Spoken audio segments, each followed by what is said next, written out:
Okay, so the purpose of this video is to talk about where you can access grading and grading methods, and talk about SchoolTool a little bit and how it works in general, but also specifically to my class. So if you go to the calendar and you go to the beginning of the year, so like we're on September 5th here, it just happens to be this year, but it depends on what year you're looking at this. But if you see there's a video called Intro Stuff, if you're an IED, it's IED Intro Stuff, CSP, POE, whatever. So if you click on it, there are all of the documents that I try to cover with students on the first day of school. So if I open up IED Course Outline, that's where the majority of our grading stuff is. If you scroll through, all of the stuff that is going to deal with grading and what we're planning on covering in the school year should be outlined here. We're not going to spend any time talking about what we're covering in the class, since the scope of this video is to cover grading methods and SchoolTool. So on the first day of school, we'll talk about how the kids need a pencil with an eraser, have to have it every day, earphones or a headset, and then the engineering notebook that they're going to purchase through me here at school. The grading, their quarterly grades and their yearly grades. Their yearly grades are determined one of two ways depending on how it works out. But there's a first, second, third, and fourth quarter grade, and if we give a final exam, we'll divide that number by 5. So all 5 things divided by 5. I typically don't give final exams, but I leave this in here just in case I decide to change my mind. So if there is no final exam, we'll obviously divide by 4. Their quarterly grade is determined by these percentages. 2 ways, the way the majority of the classwork is done is either classwork or project work. Project work are longer assignments. They are the sort of thing where we've been working on a whole bunch of classwork assignments, and now after 2 weeks of work of doing small assignments, we're going to do one big one. That might take 2 days, it might take a week, it could take a month depending on how long and how detailed the assignment might be. That assignment, they'll get a percentage grade. Maybe they'll get a 92 or an 87 or whatever it might be, but they'll take all of those project grades and they'll add up to that 30%. If they got a 50 on everything, right, they would get 15 points on their final average, right, giving you an idea of how that works. But so if they get 100 on everything, they'll get 30 points. That's project work. Classwork is smaller stuff.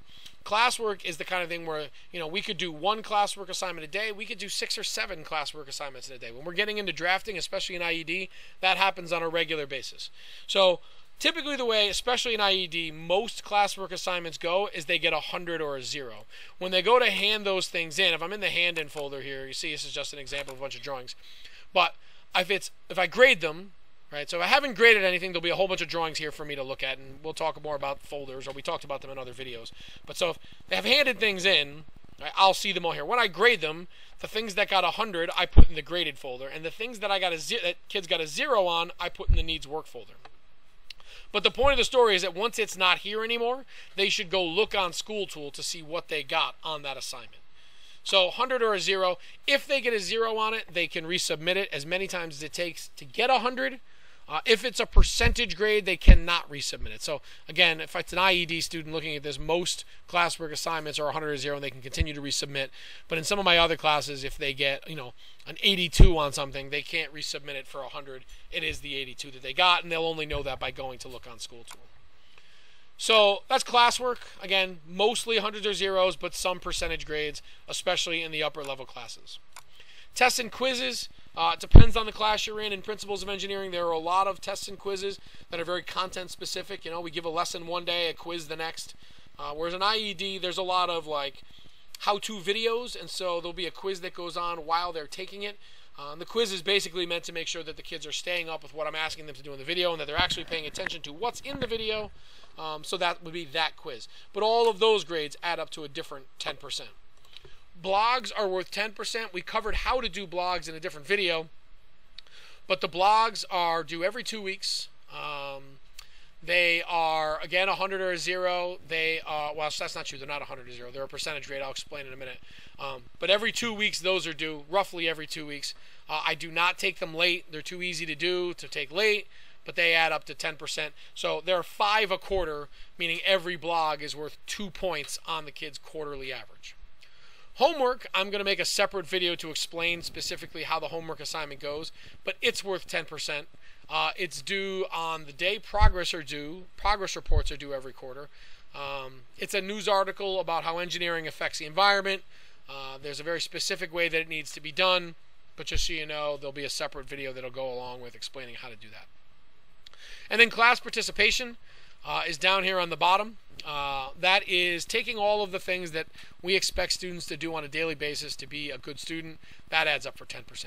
So like, for example, kids have to have headphones in class every day. If they don't have those headphones, they lose class participation points. If kids are late, if kids are handing in work sloppy but done, they might get 100 on it because they accomplished their goal, but I might take points from class participation because I don't like the way that something is being done, that it's the time taken to do it. So the stick-to-its, their ability to help other students, their ability to just be good students, adhering to classroom rules, stuff like that.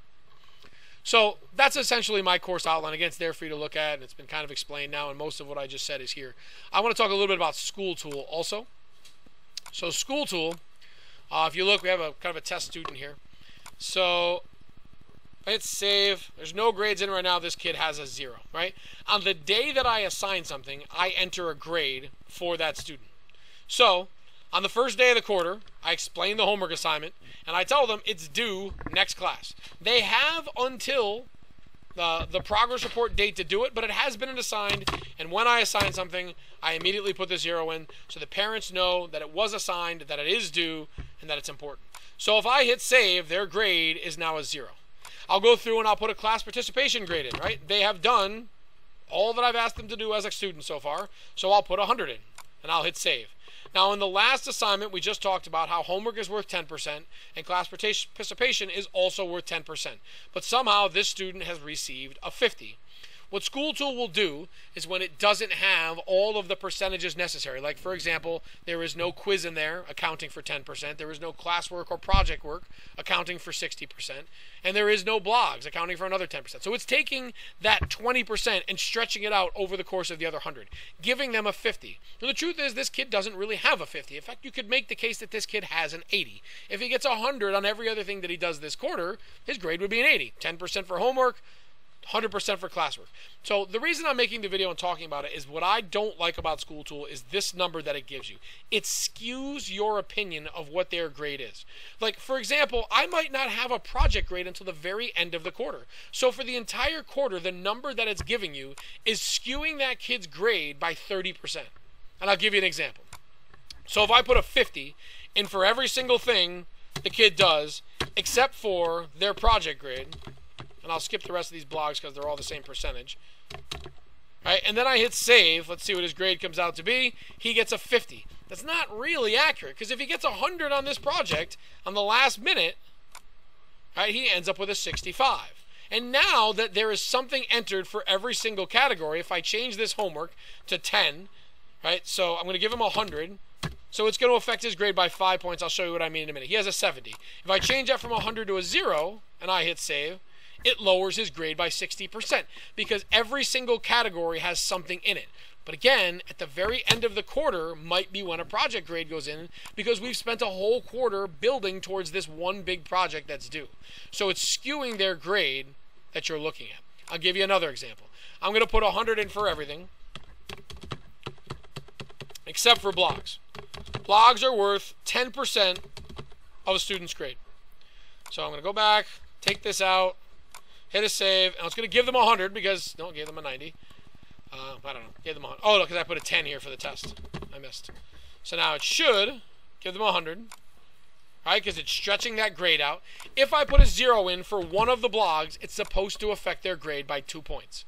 So we hit save, he gets a 0, and it affects his grade by 10, right? Because his entire blog percentage, because we haven't gotten yet to blog 2, 3, 4, or 5, it's making that whole percentage, even though there's 5 things going in, affect him by 10. If he gets 100 on the second blog, again, it should increase his grade by 2 points, but it's going to affect it by 5 because of that 10%, he has done 100 here and a 0 there, and so it's drastically affecting his grade. You can't count on this number, the grade that it gives you, until the very end of the quarter.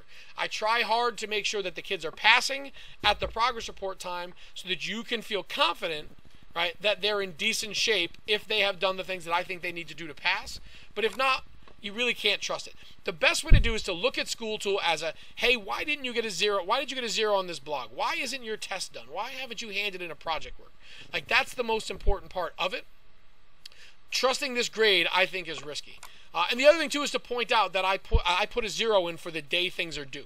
The day I assign something. So if tomorrow I gave a classwork assignment, I would put a 0 in, and then as I started to get assignments in, I would enter it in there. Right? It's been assigned. It is due.